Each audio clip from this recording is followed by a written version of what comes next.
Let's do domain and range for this first graph. My leftmost x value is -4, not any of my exceptions, so straight bracket. I keep going across my graph and I hit an x value of 6. Not an exception, so straight bracket. For range, my lowest y value is -4, and that goes all the way up to a y value of 3. Neither of those are exceptions, so they're both straight brackets. Now we're going to look at a little bit more complicated situations, because now what I have going on are some arrows. And so this is going to change either my domain and or my range, depending on the exact question. So now if I imagine trying to hit the leftmost portion of my graph, if I try to hit the leftmost portion of my graph, I have an arrow that implies I'm going to the left forever. So that to the left forever would indicate -infinity. And infinity is an exception, so I need to put parentheses, not a straight bracket. Then if I keep going to the right on my graph, I end up at another arrow that's going to the right forever, which implies this is going to positive infinity. That is an exception, so put a parentheses.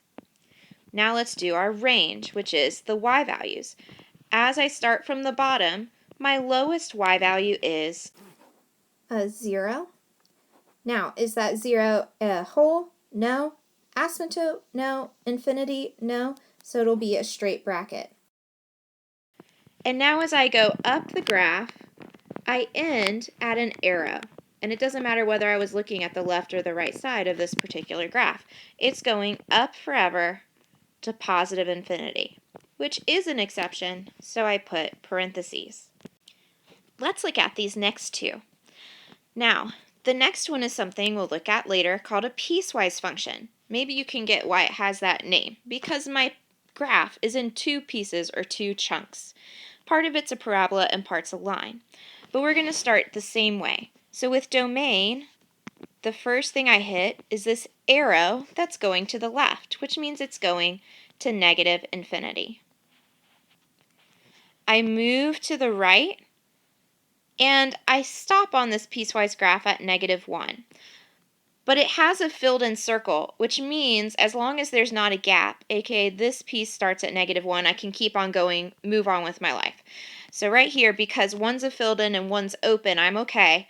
And I'm going to keep on going to the right, and this arrow is going to the right forever, so it's going to positive infinity.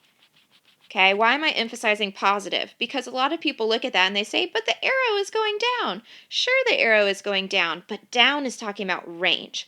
And right now I want domain, which is left and right. So that arrow means I'm going to the right forever.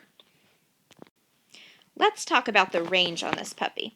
So as I come up from the bottom, the first thing I hit is an arrow, and that arrow is going down forever. So it's going down to -infinity with a parentheses. And then I keep going up on that piece of my graph, and I totally stop at -1. And that -1 is a hole or an open circle, which means it's a parentheses. Now I'm going to have two pieces for my range, because if I look moving from the bottom to the top, I have a gap. Do you see how I have a gap right here in my function where I don't have any y values? So we're going to put a U for union. And then I need to look at my next chunk, my next piece of my graph, and what's the next lowest y value? The next lowest y value is over here at +1. And that point is not an exception. We don't have a hole there, an asymptote, or an infinity, so that's why it's a straight bracket. And I can keep going up my graph. I don't have any more pieces, and the rest of my graph goes up to positive infinity. The one on the right is like one of my favorite things, so I would really make sure you know how to do this problem on the right. Hint, hint. So my domain, once again, we look at the leftmost value, which on this is -9. It's not a whole, an asymptote, or an infinity, so it's a straight bracket. And then my graph keeps going to the right forever, so positive infinity. If I want to start talking about range, that means that I need to start at the bottom. So as I move up from the bottom, what's the first thing I hit? The first thing I hit is this arrow, which is going down forever, so negative infinity. And as I keep moving up my graph, it hits a y value of 0.